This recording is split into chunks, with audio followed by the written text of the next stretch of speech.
Today, the latest weapons, coupled with the fighting skill of the American soldier, stand ready, on the alert all over the world to defend this country, you, the American people, against aggression. This is the big picture, an official television report to the nation from the United States Army. Now, to show you part of the big picture, here is Sergeant Stuart Queen. Ignorance breeds fear. To teach soldiers of the United States Army exactly what atomic weapons can and cannot do, and thereby allay any unreasonable fears of the A-bomb, a series of atomic experiments have been held in the barren lands of Nevada during the past several years. Today's big picture deals with the latest and most extensive of these experiments, Desert Rock 6.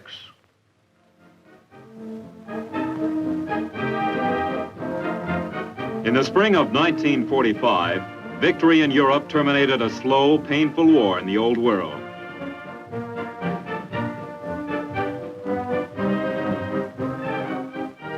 Then, only weeks later, the centuries-old concepts of war were changed in a blinding instant.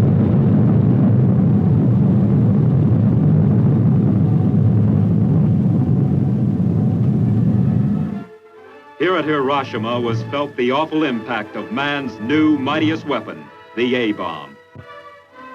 Accompanying the blast were searing heat and atomic radiation, a word in effect new to most of the world's population. In the ensuing years, both the lethal power of the atom and the means of delivering it were improved.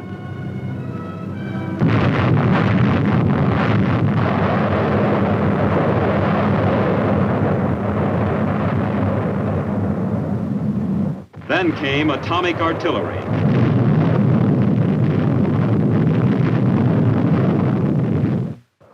Research and development in several areas promise more powerful warheads, longer-reaching weapons, and simultaneously reduce the defender's chance against them. Today, no one has a greater interest or a greater stake in the development and the use of atomic firepower than the American soldier. Would the ground soldier become obsolete? Was a question asked immediately by civilian and military alike. To answer the question and to explore its ramifications, the U.S. Army set up an atomic experiment station at Camp Desert Rock, Nevada. By winter of 1954-55, 31 different atomic devices had been tested.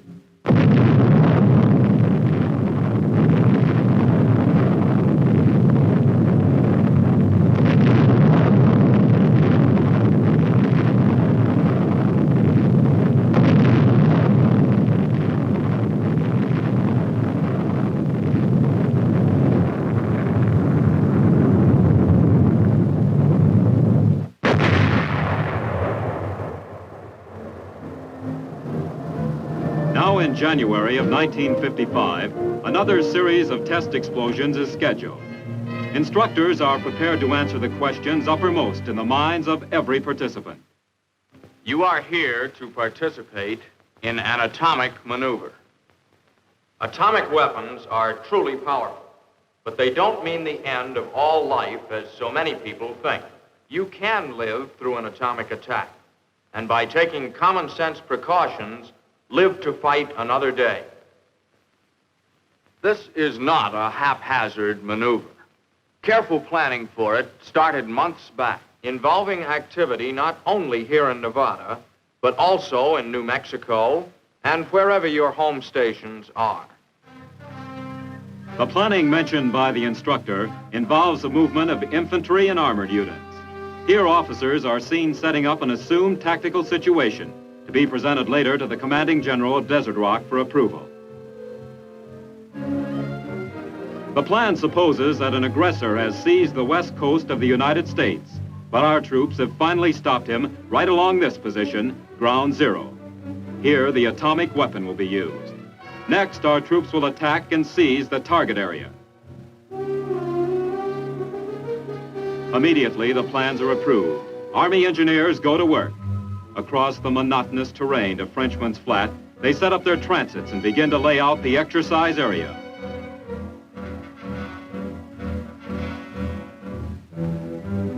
A few miles away lies a sandy parcel of land called Ground Zero. No longer an anonymous, desolate stretch of land, Ground Zero is level, then topped with a series of concentric asphalt circles, forming an enormous target. Nearby, Signal Corps men lay communication lines to receive and transmit telephone and teletype messages. At the same time, the enormous task of excavating entrenchments for participating soldiers is underway. A mechanical ditch digger does the initial digging, gouging out trenches and foxholes. Next, the men who will occupy the positions during the blast finish the entrenchments by adding sandbag reinforcement. Don't worry, men. I tried on those foxholes for size myself, many times. They'll be big enough and safe enough to hold 2 infantry soldiers. Let's take a look at a typical atomic explosion. See what happens, and find out what there is to be afraid of and what we don't have to fear. First of all, what's our first inkling that an atomic bomb has gone off? That's a tremendous flash of bluish-white light, many times brighter than the sun, and a lot closer to you. Whether the bomb went off 5 or 55 miles away, you'll know that it has gone off by this light, and that you should take immediate action to protect yourself. As soon as that glare fades, you'll see a ball of fire at the point where the explosion occurred. This fireball turns from white to orange, then to a bright red.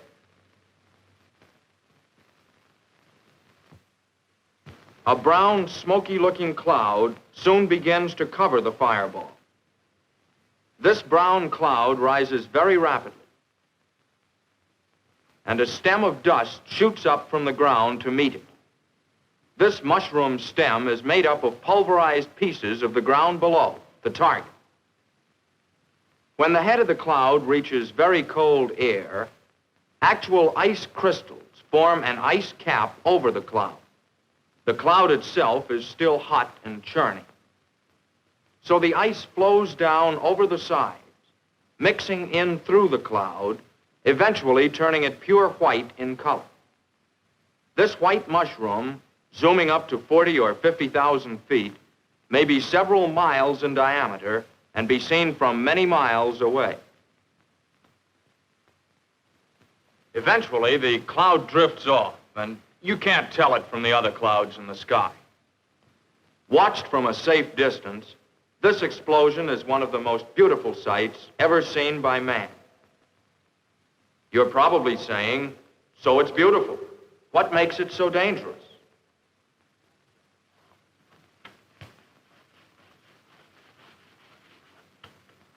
Basically, there are only 3 things to think about: blast, heat, and radiation. Let's take a look at each of these in turn. Blast from an atomic explosion is just like blast from any other explosion, except it's larger. The wall of air pressure created by this atomic weapon can hurt you and your equipment. The atomic blast pushes on an obstacle like a building for about 1 second, about 100 times as long as ordinary high explosive. You might say that where ordinary bombs hit a building sharply and let suction pull out the walls, the atomic bomb leans on a building until it pushes it over.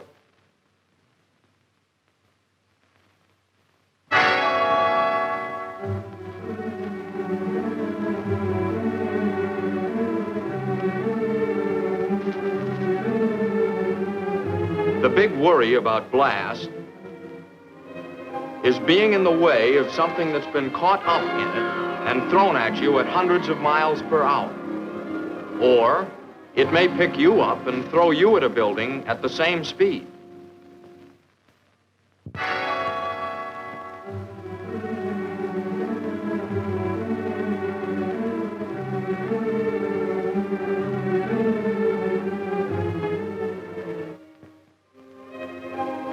To avoid trouble, get down fast, down below the surface of the ground if possible. If you stay down so that the flying debris can sail over you, you can protect yourself completely from atomic blast. The next thing to consider is, how long do you have to get down?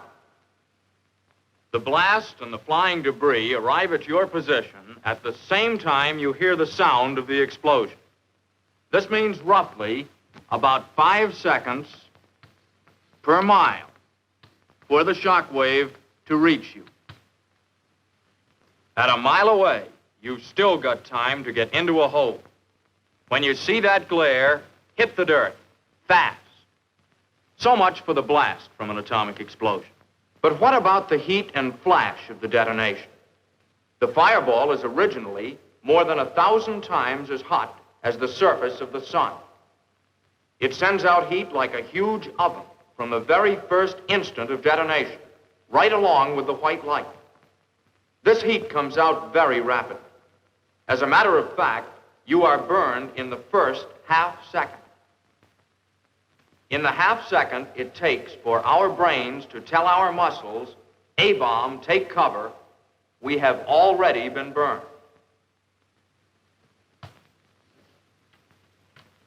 But at 1 mile, which is pretty close to one of these gadgets, ordinary clothing will protect you. Keep your sleeves rolled down and wear a hat. Of course, if you're in the shaded portion of a foxhole at the time of detonation, you are perfectly safe from the heat of the bomb. Anything that casts a shadow will protect you. Now, how far away can you be burned? Generally, within 3 miles or so of ground zero. But the weather has a lot to do with burning. Cloudy, rainy, snowy, foggy days will give you greater protection from the heat, and so will a smoke screen. You've heard a lot about blindness from an atomic explosion. I'm sure that all of you have looked at the sun sometime during your lives. When you did, you got spots in front of your eyes. The blindness from the white light of an atomic explosion is a somewhat magnified version of these spots. These spots will go away, and so will normal flash blindness from an atomic explosion. And for you doubting Thomases who are recalling that we told you not to look at that white light, well, the 3 or 4 minutes of sight that you'd lose would prevent you from seeing that magnificent sight immediately afterwards.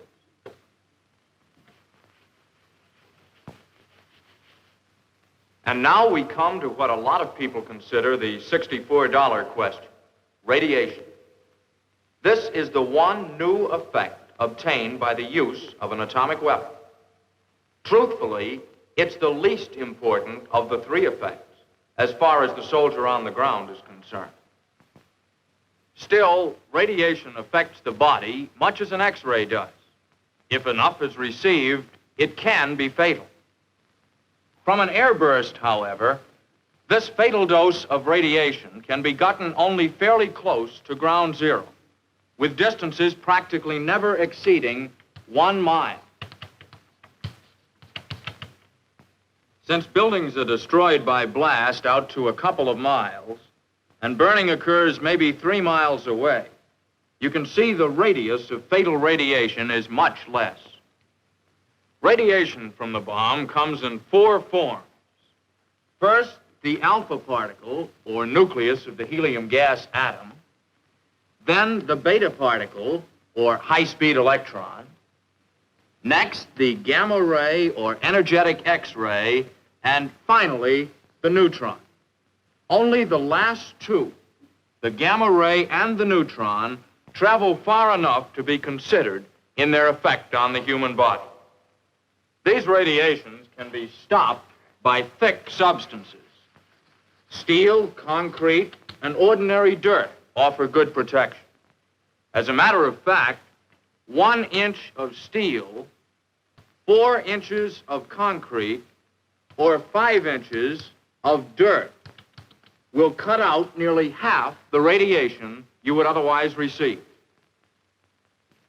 Half of this airburst radiation occurs during the first second, the remaining half during the next 89 seconds.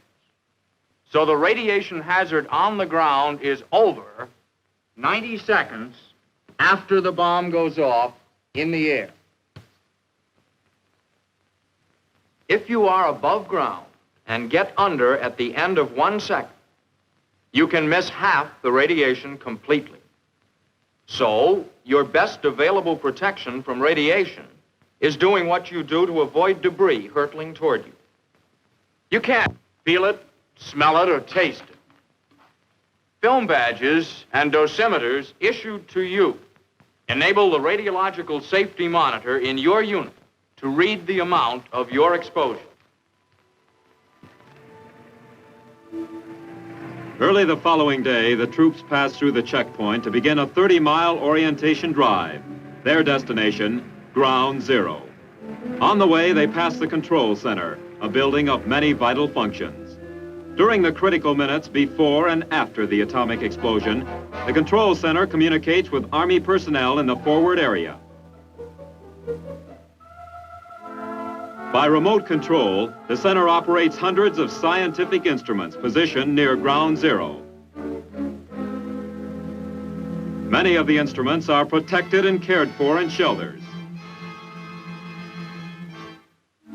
Others are placed out in the open above ground. The presence of so many protective and measuring devices is reassuring to the man who will shortly be stationed within the range of the explosion. While at Ground Zero, equipment is inspected in the display area so that comparisons may be made after the detonation.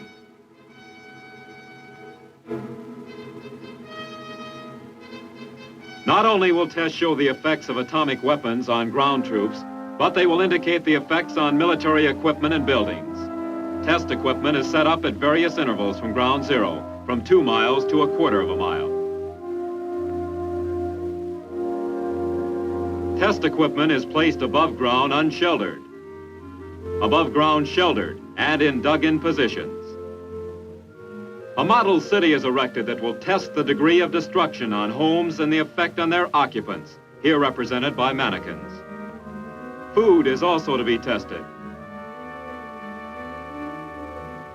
Meanwhile, advancing from the south are the tanks comprising Task Force Razor, 55 M48, supported by more than 200 other vehicles.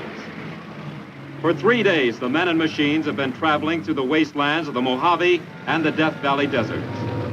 Once it reaches the detonation area, Task Force Razor will pause briefly for the explosion, then move forward to encounter and subdue a ghost battalion entrenched in the target area.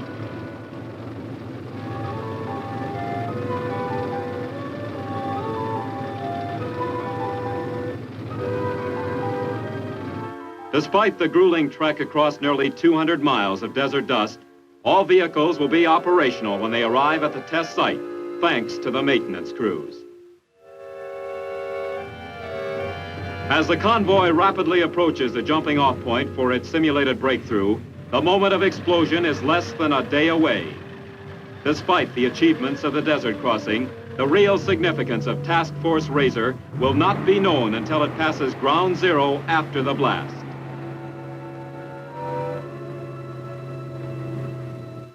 Night falls swiftly at Desert Rock, the tension and the excitement mounting. For some of the participating troops, nearby Las Vegas offers an evening's entertainment, a distinct but equally stimulating change from the preparations for the atomic blast. The weekly free show sponsored by the Las Vegas Variety Club comes off on schedule.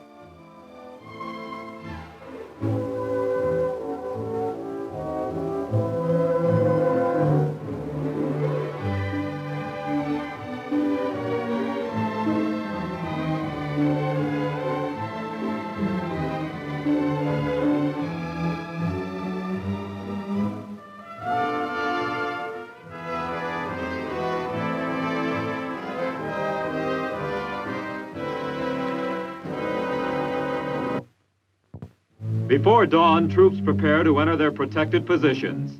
Soon they will join the ranks of more than 30,000 veterans who have taken part in previous Desert Rock exercises. Every man has been thoroughly rehearsed, every position double-checked for safety features.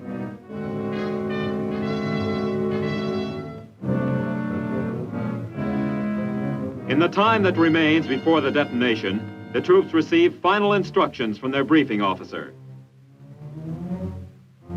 He first locates Ground Zero, which lies just over the small hill, about 5 miles beyond the dry lake bed. He then outlines again the schedule of events up to H hour. 10 minutes before, all troops take cover. 2 minutes before, a siren will blow. Every soldier must then place his equipment under cover and squat down, leaning against the forward wall of his foxhole.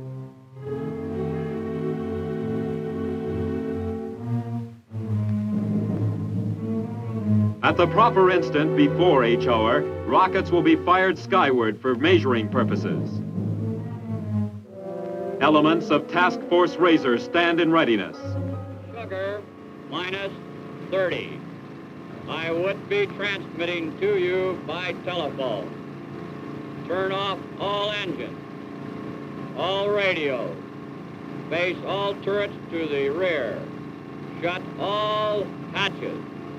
I say again, turn off all engines, shut off all radios, face all turrets to the rear, close all hatches.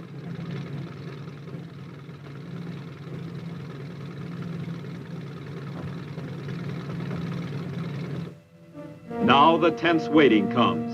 The minutes and seconds are slipping by. H hour minus 2 minutes. Minus 2 minutes.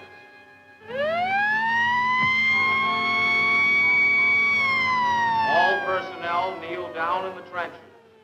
Lean against the forward wall and stay down.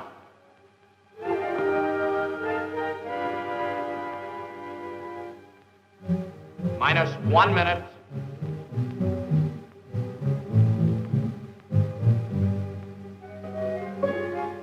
Thirty seconds.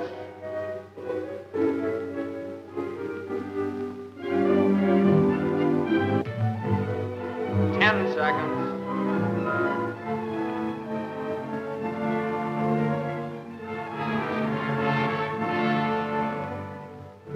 5, 4, 3, 2, 1.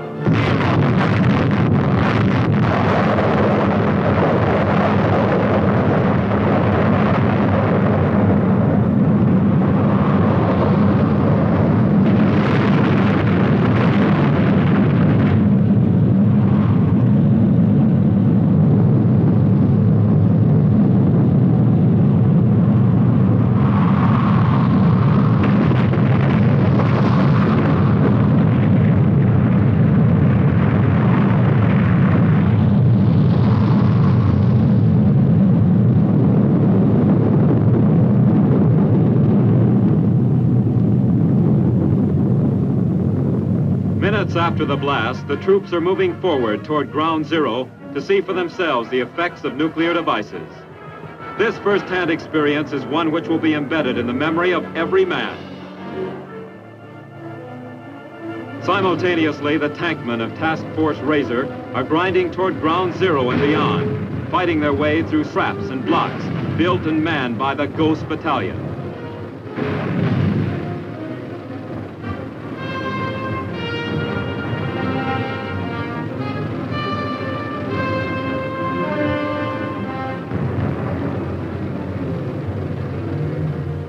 An inspection of the model city shows the relative strength of construction methods and building materials. Vehicles, weapons, and equipment are inspected for damage.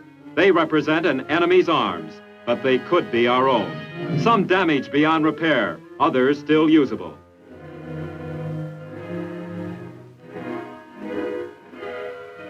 Maintenance and supporting forces are given a taste of nuclear warfare, as well as the men trained for frontline duty. In reality, such decontamination teams would play a vital role in helping to keep our fighting machine intact.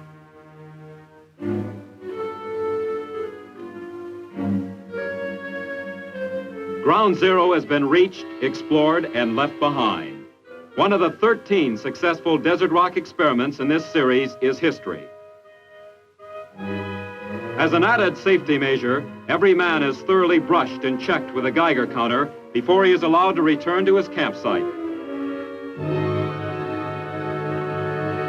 Every individual has received a singular personal impression, of course, but most of the participants have formed an opinion in common. But, Bert, don't you think that the atomic weapon would be a mighty powerful thing for our soldiers to avoid on the battlefield? Well, Al, there's no question about it. It is a powerful weapon. But we have had proven to us in these tests that a soldier can fight and survive on an atomic battlefield if he protects himself adequately. Well, Bert, you were out there. How's about some comments on this radiation I hear so much about? Well, there is radiation. There's no question about that. But, well, for example, the other day I was out there at 2,500 yards from ground zero, and I received 1 milliroentgen of radiation during that time. And it takes approximately 450 Roentgens to place one in the critical category. So, as you can see, I'm still here. To the question, what about the ground soldier in the atomic age, desert rock experiments give a clear answer. The atom has revolutionized the mechanics of warfare, but the basic element, the fighting man, remains unchanged. No one is more aware of this than the men of the United States Army.